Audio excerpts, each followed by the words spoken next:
Well, that story from Reader Chekerin Chebet forms the basis of our discussion, and I'm joined by a political and communication expert, Mr. Bushebi.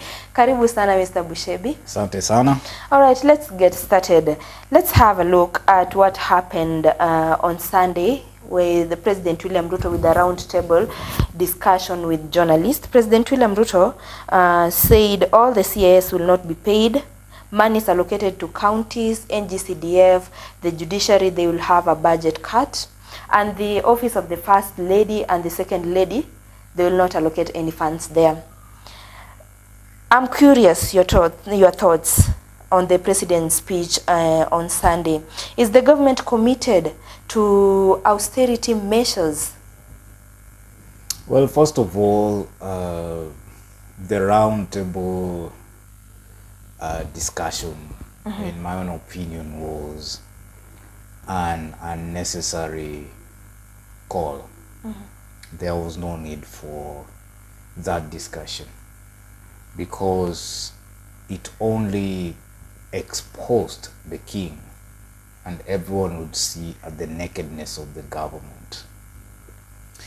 After Kenyans have accused President William Ruto of being a liar, someone who says one thing and does the opposite of what he says, somebody who preaches water and drinks wine.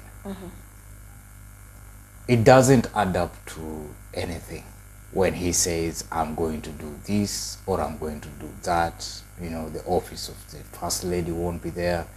I've fired the Second Lady. You know, CSS will not be employed. You know, there are austerity measures that we've put in place. Those things don't make sense to Kenyans anymore, because Kenyans remember in 6 months' time, gas will be this much. In 6 months' time, you know, women with children wouldn't be buying diapers. The government would, you know, be supplying for 3 months, you know.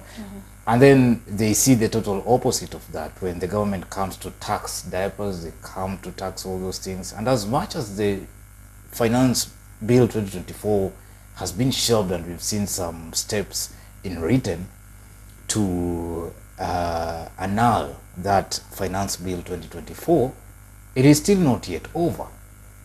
So taking President William Ruto at his word is one of the hardest things for Kenyans. So it won't have any impact. The impact, that is my opinion. Because who trusts the president anyway right now in Kenya?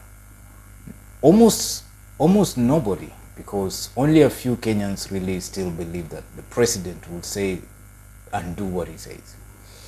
So to me, it brings out the nakedness of the king. You would see him being mocked on the online streets, the physical streets. You'd see, you know, a weapon handed to his critics to criticize him, and adds all kinds of corruption cases and adds all kinds of lies.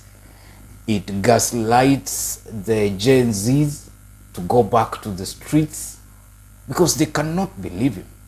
So until Kenyans see action, less talk, more action, that is the only way the president can have impact in the country. To redeem his image and his dwindling legitimacy in the country, he needs to take action.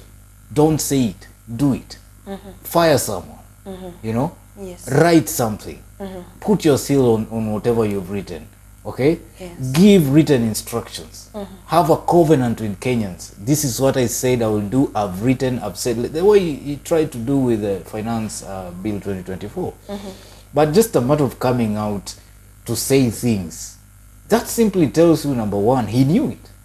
He knew these were unnecessary things. Then why wait for people to die? Why wait for all these chaos protests for you to come out and say, okay, fine, okay, guys, now I concede I'm going to do ABCD. And you see, he's not doing it. It's until Kenyans see that the president has done it. That's when Kenyans will believe that indeed this man is honest. Yes.